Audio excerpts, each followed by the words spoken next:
Hey everybody, welcome! Today we are going to take a look at managing conflict. We're going to take a look at four major aspects of managing conflict.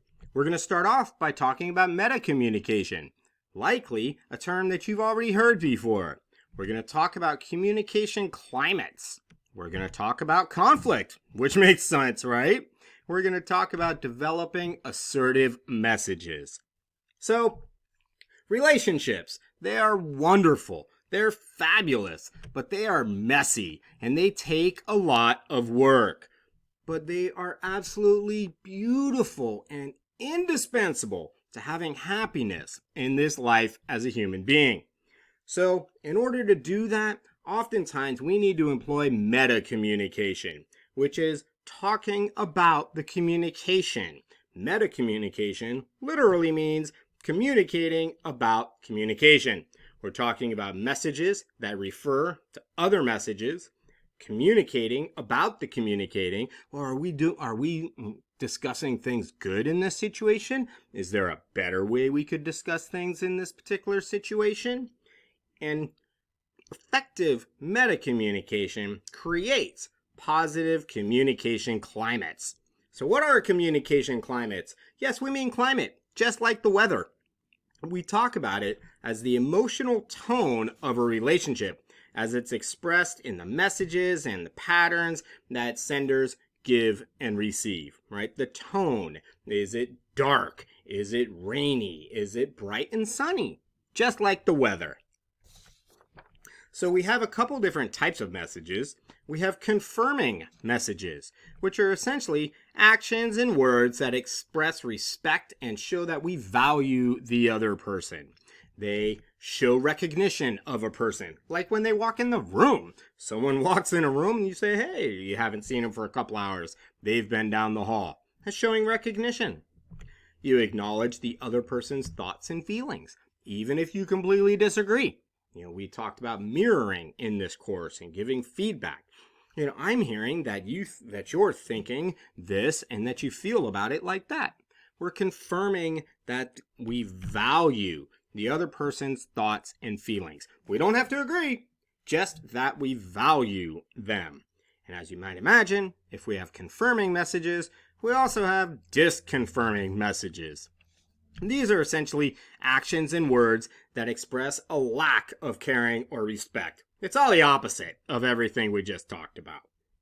Disconfirming messages also go by another name, sometimes the four horsemen of the apocalypse. Yes, those four horsemen of the apocalypse, because it can be super bad sometimes.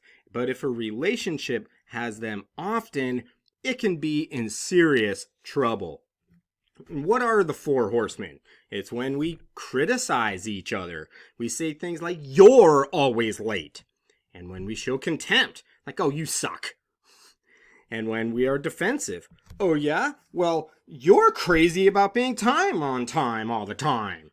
Right? We're defensive.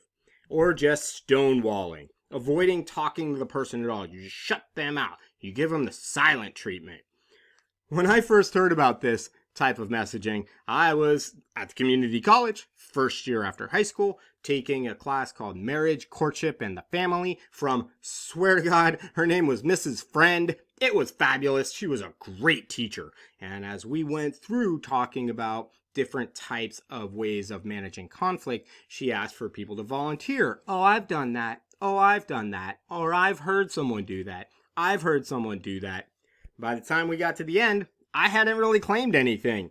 And then she described the four horsemen of the apocalypse. And my excitable little 18-year-old hand shot up. I said, Mrs. Friend, that's me. And she said, congratulations, Mark. That's what you're trying not to be. I didn't like it. Everybody laughed. But I needed to learn something about the nature of conflict. First of all, it's not necessarily what I thought it was. Conflict, for it to be actual conflict, there needs to be an expressed struggle, as in both people need to know there's a conflict. If it's not expressed, if only one person knows there's a conflict, then that one person has a resentment. then they're just mad at the other person, and the first person doesn't have any idea why. Now, have you ever been mad at someone and they don't even know you're mad? Or the other way around? Have you ever just been walking through your life and all of a sudden a person explodes with all this anger they've had about a particular situation that they've had brewing for a long time? Well, before their explosion, there wasn't conflict. You were just going about your life. They had a resentment. They resented you. After the explosion, well, now you have conflict. There's all kinds of things that get in the way of dealing with conflict. Like when we perceive that we have incompatible goals. Like we can't both reach our goals. When we perceive there's scarce resources, that there's not enough of whatever it is to go around for us all to be happy. One of the things about these two is we underlined perceive for a reason, because it's usually not the case, but when we get focused on something, we can't look at anything else. Thinking about incompatible goals and the scarce resources usually leads to like a win-lose perception. If you win, I lose, or we just get negative about the situation altogether. And it becomes a self-fulfilling prophecy because we're confident it is bad. We're confident it will be bad. And we just act as though it will be bad, and it winds up being bad. But one of the biggest things to remember, the key to come out of all of it, is that the parties in conflict are interdependent. That is, they need each other for something. If they didn't need each other for something, they would just part ways. That's it. Okay, you don't like me? Cool. You don't like me either? Fine. I'll go this way, you go that way. Boom. End of story. But if we have conflict, it's because we need each other for something. And I'll give you a real life example from my life. I lived in a nice little house I was renting with my friend, and on the other side of that house, our neighbor had dogs. She had small dogs, and these dogs liked to bark. Burp, burp, burp, burp, burp, burp, burp. Especially at night, all night long. Burp, burp, burp, burp, burp, burp, burp. I had a job where I had to get up at 6 o'clock in the morning. So this was a problem for me. Until I expressed it to my neighbor, we didn't have conflict. I was just angry. So I approached her. I expressed to her that, this is difficult for me. That is there any way, you can help me out in this situation? And she perceived incompatible goals. She said, they're dogs. They bark. That's what they do. And, we kept talking, but neither one of us really felt like we could move. She said, I can't do anything about it. And I said, I need to be able to sleep, and as our conversation continued, we found a solution that didn't require either of us to fully give in. She took her dogs inside at night at about 10. And they were better. It wasn't a perfect solution. I don't know how they slept through it, but they did. We talked our way through the conflict, trying to keep in mind that we needed each other to have a nice neighborhood. I didn't want to be mad every time I left my house, and neither did she. So we worked toward a common solution. But sometimes people don't always work toward a common solution. Sometimes they express their conflict in some unhealthy ways. And one of the ways is non-assertion. That's essentially the inability or unwillingness to express your feelings or thoughts. Like you just don't say anything. You don't want to make waves. You'd rather just be mad. You have going to all the way to the opposite end of the equation, direct aggression, where you directly confront someone in a way that seems attacking, right? I've been guilty of this, especially when I was young, a very exuberant person, and when I would get angry and come across as much more angry than I thought I was, right? It happens to all of us. And then there's passive aggression, which is far more subtle. There's several ways to go about it, but what it all comes down to is passive aggression seeks to avoid responsibility for the aggression. As though someone who's angry says something snide and underhanded and hints around like mean things to say to someone straight to their face. And they do it in a way that tries to avoid responsibility. So if anybody calls them on it, so I didn't say that. I was just trying to help you out. The classic, wow, I really admire that you can just leave the house in anything. It takes me hours to get ready, but look at you. You're here out and about with your pajamas on. Wow, I really admire that. It's passive aggression.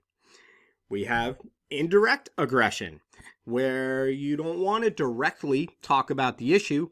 You'd rather talk around the issue. You'd rather hint about what's going on.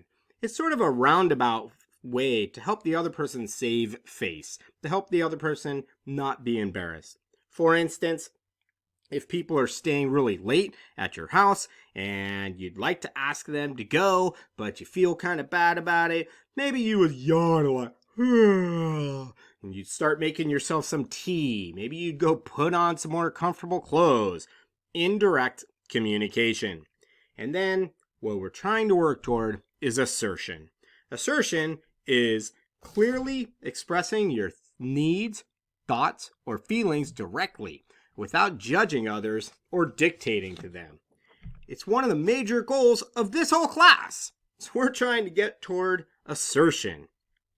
So what are the characteristics of an assertive message? The key thing to keep in mind is trying to be respectful. You would like to respectfully describe the behavior, just what you saw. Perhaps a person's late, you just say that they were late. Perhaps a person seems angry, you're just describing that your interpretation that they seem angry. Now's a great time for that perception checking we keep talking about in this class. It does a relationship wonders. Perhaps they weren't angry at all, or they weren't angry at you. Perhaps they were just looking into the sun while you all were talking, and their brows were down, their eyebrows were down, and it made it seem like they're angry. So after that, you're going to want to describe your feelings. How did it make you feel? Were you happy? Were you sad? If they're constantly late, were you feeling agitated because they were late? You want to describe the consequences for you. Like when you're late, it embarrasses me. When you're late, it makes my friends angry because they expect us to be on time. You might notice being late keeps coming up. I'm guilty. I'm the guy who's always 10 minutes late. It happens. And finally, you want to state your intentions. So I hope we can do XYZ, right? Maybe we can do better. So Mark, I'm hoping by talking to you that you can be here on time or even 5 minutes early so that I don't feel awkward and bad and embarrassed because my friends all are there on time and expect me to be there on time too, right? We state our intentions. So as we said before, relationships are messy, so be ready to compromise. We need relationships. They're absolutely fabulous. They are one of the great wonders that it is to be alive. But we need to be able to compromise, or we're either going to have horrible relationships or just not very happy ones. And the way we get to that level is meta communication. We talk about how we're talking. We talk about maybe the tone of a conversation is angry. We talk about the climate of a conversation. Is it light? Does a person sound like they're taking you seriously? We talk about the talking.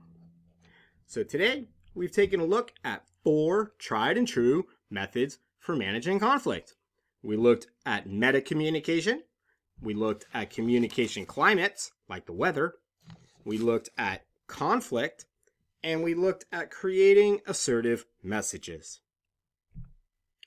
Thanks for your time.